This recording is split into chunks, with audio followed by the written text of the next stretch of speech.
Two dimensional motion అంటే ఏంటి? ఎప్పుడైనా విన్నారా?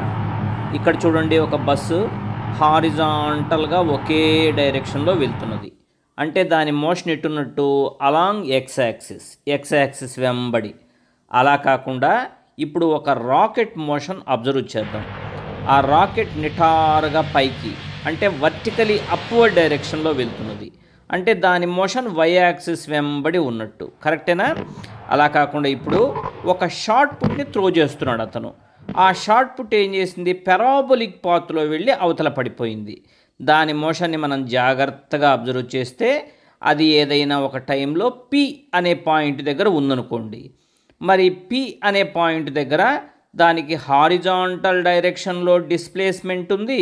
ఎంత అంటే ఓబి. అలానే వర్టికల్ డైరెక్షన్లో కూడా డిస్ప్లేస్మెంట్ ఉంది. ఎంత అంటే ఓసి. అంటే దానికి రెండు డైరెక్షన్స్లో మోషన్ ఉందన్నమాట. ఇలాంటి వాటిని ప్రొజెక్టైల్స్ అంటారు. వాటికి ఎగ్జాంపుల్ ఏంటంటే హారిజాంటల్గా వెళ్ళే ఏరోప్లేన్ నుంచి రిలీజ్ అయిన బాంబు, అది ప్రొజెక్టైల్కు ఎగ్జాంపుల్. అలానే ఒక గన్ నుంచి రిలీజ్ అయిన బుల్లెట్ కూడా ప్రొజెక్టైలే. వీటికి రెండు డైరెక్షన్స్లో మోషన్ ఉంటుంది, హారిజాంటల్ డైరెక్షన్లో, వర్టికల్ డైరెక్షన్లో. సో ఇలాంటి బాడీస్ యొక్క మోషన్ని టూ డైమెన్షనల్ మోషన్ అంటారనమాట.